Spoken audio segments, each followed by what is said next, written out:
Mis queridos amigos, hermanos, es una gran alegría estar una vez más juntos con todos ustedes para postar la cuarta parte de la historia de nuestro personaje llamado Bernabé.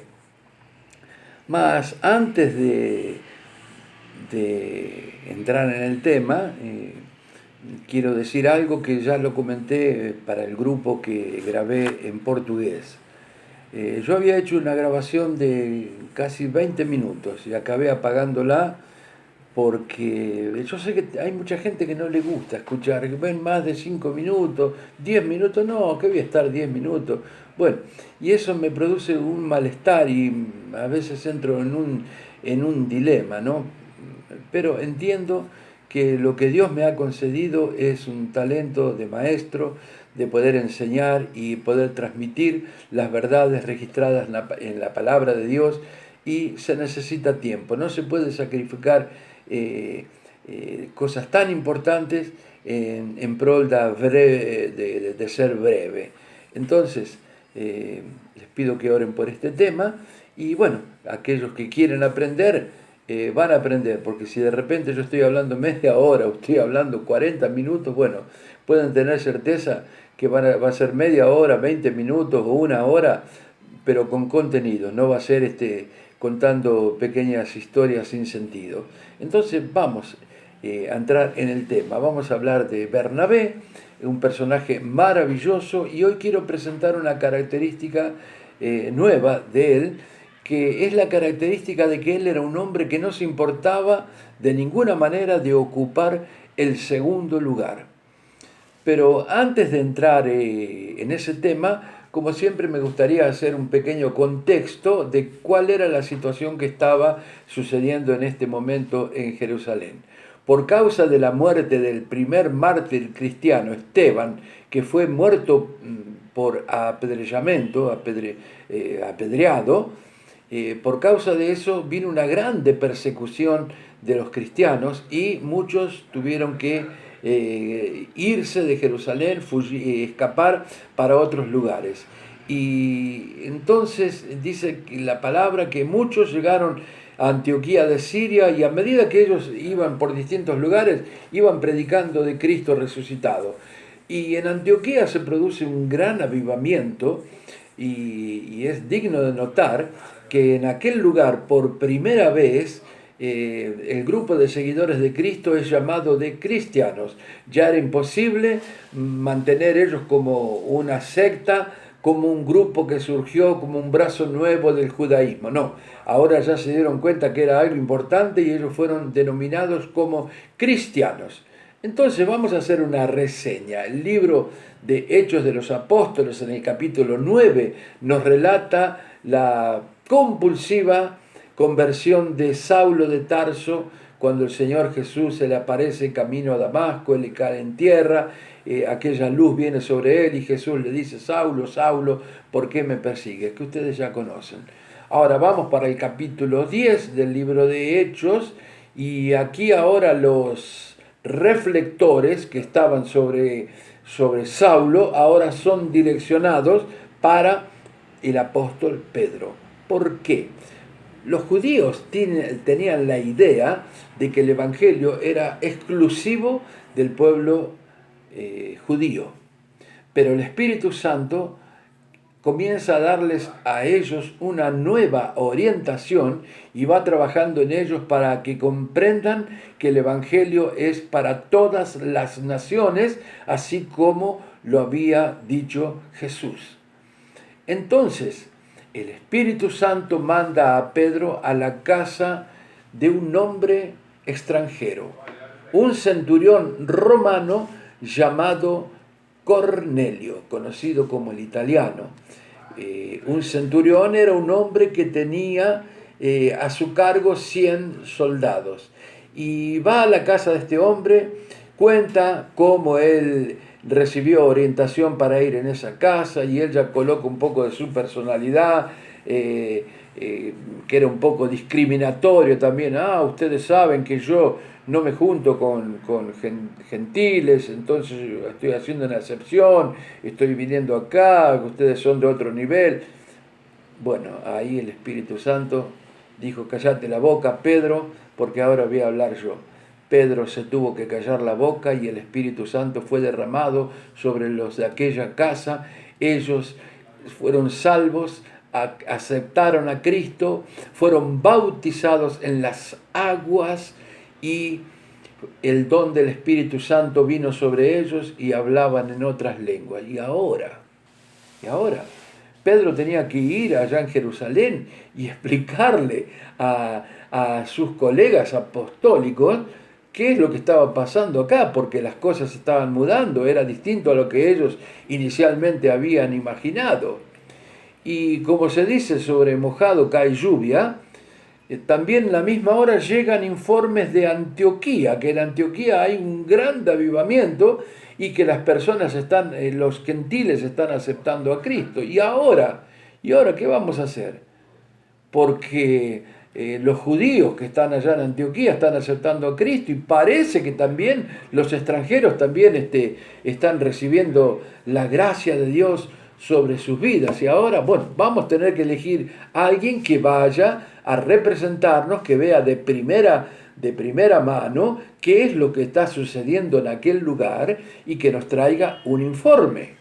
Entonces, imaginen a quién van a mandar, nada más ni nada menos que a un hombre de extrema confianza llamado Bernabé. ¿Por qué? Porque Bernabé era un hombre de plena confianza y un hombre lleno de la presencia del Espíritu Santo de Dios.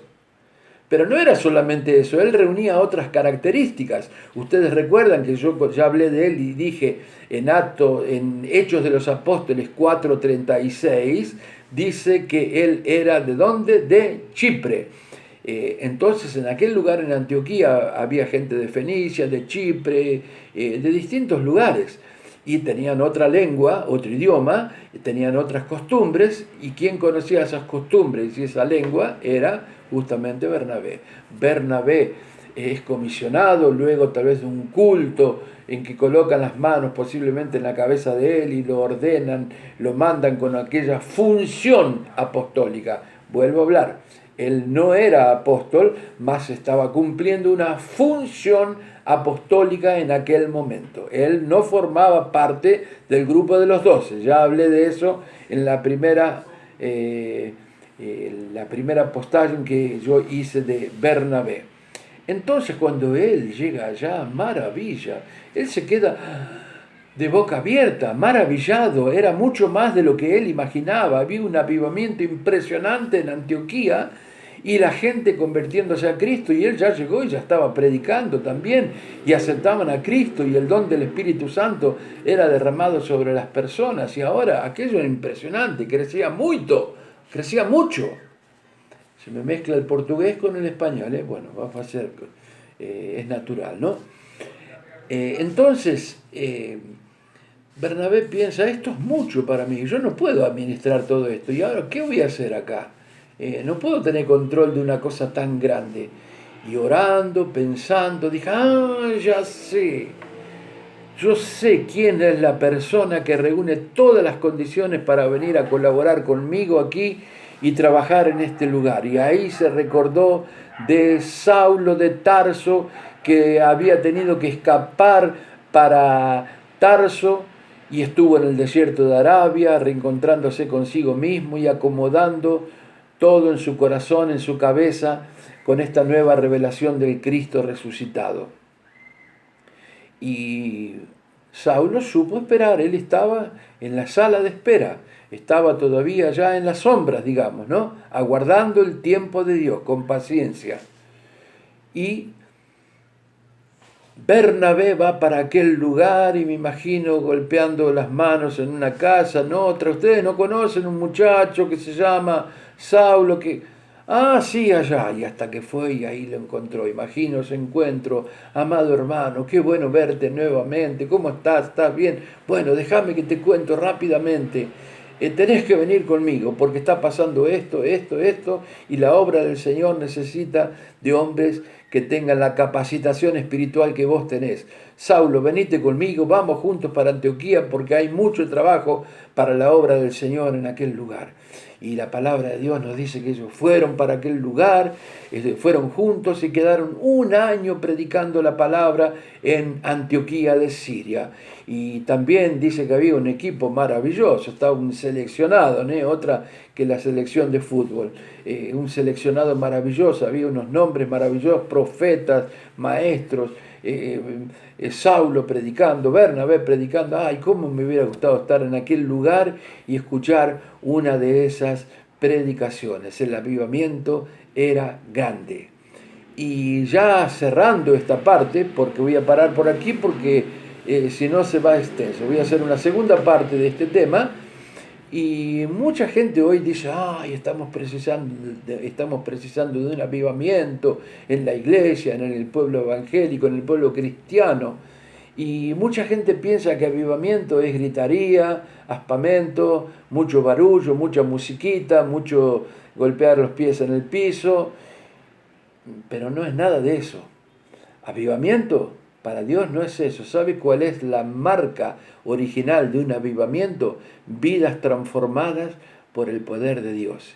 Si se predica el Evangelio y las vidas no son transformadas, me disculpe mi querido hermano, entonces no se está predicando el Evangelio, se está predicando cualquier otra cosa.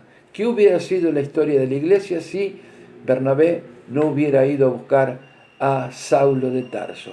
Mas vemos que él no se importaba verdaderamente en formar parte de la segunda línea de la orquesta, porque él pensaba con una mente para la edificación del cuerpo de Cristo. Esta historia para mí es apasionante. Yo estaría 2 horas aquí o más hablando de esto porque me apasiona y conozco este tema y me gusta compartirlo y transmitirlo para ustedes. Pero vamos a dejar por aquí para que ustedes puedan masticar bien el contenido de esto que hablé y puedan sacar sus conclusiones, porque después en la segunda parte va a venir un desafío, un desafío para ustedes sobre qué nos deja, qué enseñanza nos trae y cómo podemos colocar en práctica todos estos ejemplos. Entonces, hasta aquí ha sido el mensaje de hoy, la enseñanza de hoy, y es mi deseo que el amor de Dios, que la gracia de nuestro Señor Jesucristo y la maravillosa presencia del Espíritu Santo de Dios sea sobre cada una de sus vidas. Un beso en el corazón para todos ustedes y aquel apretado abrazo aquí de parte de tu amigo y hermano Luis.